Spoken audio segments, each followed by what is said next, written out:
So should we call you Commissioner Gordon or Inspector Gordon? Because it's just a little bit different, right? You can call me both. My middle name is Gordon. That's my mother's name. There you go. So I'll respond to her Gordon. So what's it like playing this version of Gordon then? Well, I've never played any other version, so I don't have anything to compare it to, but it was fun.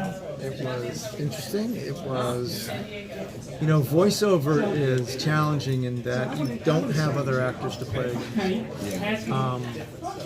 I got the role the day before, so I didn't have time to do any real research or read the book that this is based off of. So I was relying completely on instinct and their guidance, which I think can be helpful in certain situations. I think it was in this situation. I think if you overthink something and over-prepare something, it can really come out as kind of, it never really gets out of the starting gate because you're still sort of in that mode, that research mode. So it all worked out beautifully. It was fun. Is that something that you felt entering this comic book realm? Because I'm sure you've heard from so many other people talk comic book fans can be really picky. Is that something that you thought about and was not doing that research kind of freeing in a way, you think? Yeah, no, absolutely. As I stated, at this point in my career, I have enough confidence in my ability to sort of adjust on the fly. Nervousness doesn't enter into it anymore. It's just really, is this going to bore me, or will this interest me?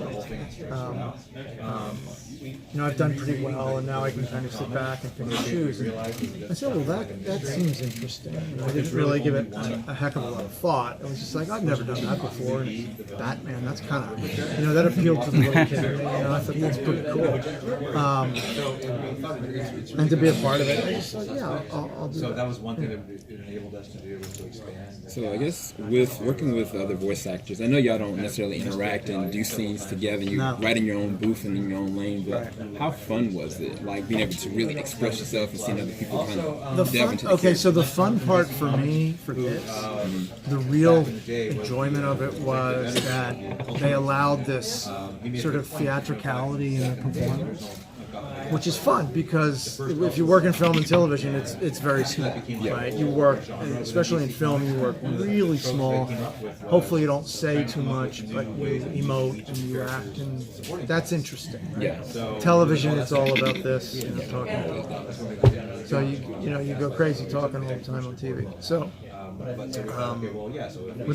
then there's the stage discipline where it's a bigger voice, it's bigger movements, and it's all this bravura. So I was given the opportunity to do that with this character because I was giving it my sort of film interpretation of what I thought they wanted, and they're like, oh no, we can go much bigger. Yeah. Just think of it like Think of it like you're doing Shakespeare. Yeah. Like, oh, okay. Yeah.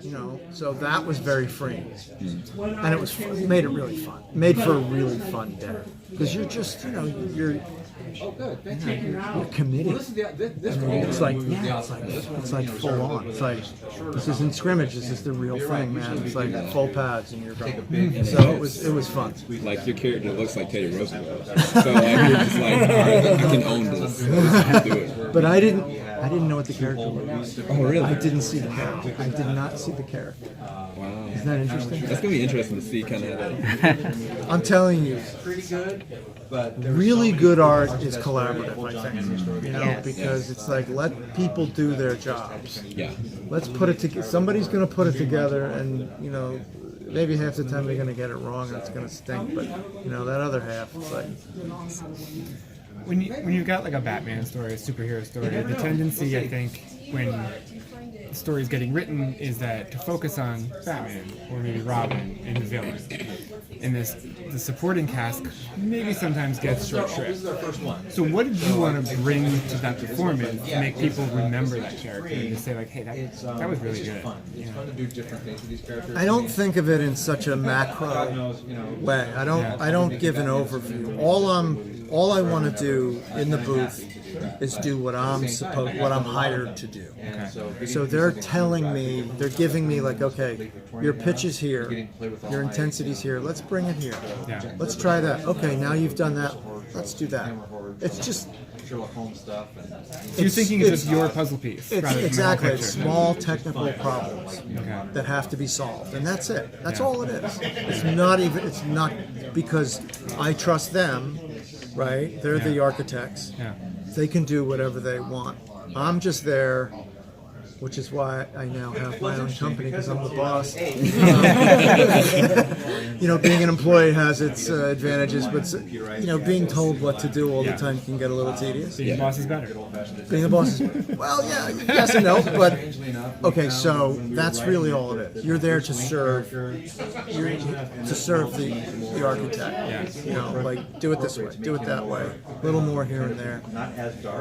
So when you finally see the finished film or the finished product, whatever it is, do you still see the little pieces, or is that finally when you see the whole picture? Or do you still break it apart into pieces because that's where you're Yeah, coming both. from? Right. Yeah, you're analyzing and you're going, oh, Yeah. she said it better take it. That's why I don't see my own stuff. Yeah. Because you're always disappointed. And here's something that's really true. Your best work will never make it on screen. So the great work that you do see, just imagine what you're not seeing from the Meryl Streeps or the Dustin Hoffmans of the world. Their best stuff never made it because somebody walked through the shot or somebody dropped something or somebody cut a fart or whatever. Oh, we gotta go again. Can't use it. Sorry, I had some tacos. And that's so true because so many times, even during this, and I'm old enough now and weathered enough now as a veteran actor to know that I'm going to go into a situation and my best take, I'll know that's not going to make it, and I'll just wait because I'll nail something and then I'll nail it again, and then I'll just sit back and go, here we go. Sorry guys, we gotta go again. I didn't quite get that. We didn't have any film in the camera. We didn't, whatever it is, it won't make it. So, 2 minutes ago, you just said I trust them, the producers and the writers and the directors. Yeah. So how do you walk that line between trusting them to put your because best that's being a professional, knowing that all of us are fallible, and it's Murphy's Law. Anything that's can go wrong will go wrong, and especially on a set. I mean, there's so much to do, and it's such a balancing act. It has to go wrong. It just happens to go wrong when you're so right, and that's why I hate replay in baseball. It's like sometimes it goes wrong, but you got to deal with it. It's like, can you imagine having? Wait a minute! No, I nailed it. You guys get fired. Sorry.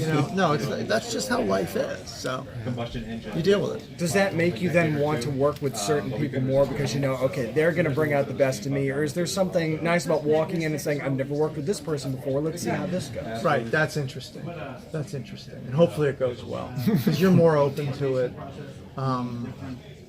Yeah, I mean, there have been times, and look, you can be having a great time with the director, and they're leading you down the wrong path, and you don't know it.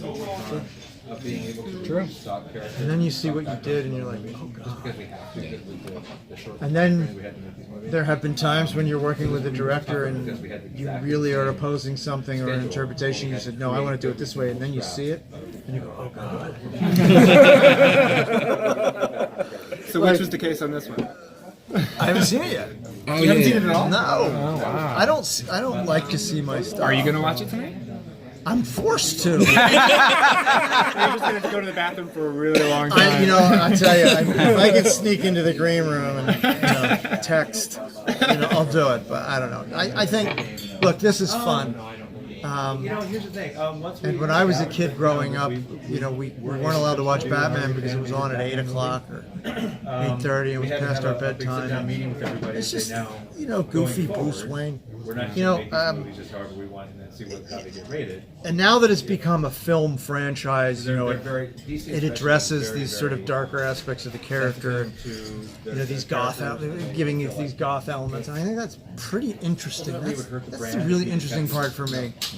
Straight up. Why From now on, all of these can be upgraded. do people love a character that's so wealthy? Going forward, That's not a likable person. He's Yeah. remote, he's Megan or wealthy, Megan, he's you guys agree with that? he's Looking at the arrogant, subject matter of you know. by Gaslight. Sure, he gives, and I think that was I'm not The really. new Suicide Squad movie that we're doing. I mean, I'm not knowledgeable enough about the comic book series to know that he was a philanthropist, but he must have been, because it's really the only way to tolerate a character like this. Most Batman stories. I mean, if he's going to be rich and arrogant, he better be like. Yeah, same. But here's the more interesting part: a depressive, But an outsider, I don't know. because then that draws us into him, and that's powerful. Yeah. Because it plays within, there's the conflict within us. Yeah. And it's not so much a jealousy thing, it's like an envy, but it's psychological. I think it's a fascinating character. Just a fascinating, dark character that we're drawn to, yet he's super wealthy and powerful. Fans are funny. Fans really And they made him want relatable. to be It's a remarkable achievement, I think, in drawing a character. not all That's fans. fascinating because he could easily go tilted villain, And but he doesn't blur that line ever. it's beautiful. So It's perfect. He's a perfect We character. were talking about this very Perfect subject, and we brought it up. Do you think there's a fascination in his interactions with Gordon and how that relationship is then as well? Because you've got the cop over here and the vigilante over here, and how that's kind of tolerated then? I think that's the distinction in this iteration, is that he's dealing with that vigilante aspect of it. Good. I'm very limited in terms of what I can say, but so I'll say that. Seems like you've gone through almost through the entire canon of DC already. Yeah, and that's all I can really say. I got to be careful. Unless you haven't got Is it. there any You said Batman's a perfect character. What are other perfect characters in your estimation? In comic books, Anywhere, characters. perfect characters. Well, they're definitely flawed. But I think as far as okay, what's the goal of a writer? And therefore, what's the goal of a studio that wants people to, any playwright or screenwriter, what is your job as a person who's creating characters? It's to get people to lean in. It's to get people to participate, not observe. There's a difference. There's stuff like this. So, and I've written a bunch of screenplays, and it's hard. You sort of get expositional, and you get, you think you're being fascinating, and you're just with these long. How do you get them to do this and feel like they're a part of it? Nope. I think you do it situationally. Will not. Okay, it's structure. It's a lot of structure. It's far more complex than we have time to talk about. But I think in terms of just character, the flaws need to be believable. They need to be, We've been doing them. Yeah, but I think Universal. you mean like an actual. even though they can be enhanced, especially in his case, in Batman's case. Big Spider-Man movies. So we'll see. There has to be a real humanity attached to the whole thing, and there has to be tragic proportions. It has to be of tragic proportions. Not that it has to be some grandiose character. I mean, it can be it can be Irving. Dustin Hoffman's character in the John Voight film. What was it? Midnight Cowboy? Yes. It can be that. You know what I mean? Yeah. Yes. But it has to be that there for the grace of God go on. Yeah. Well, we are part of a very select. We're going to go shoot a group shot, and then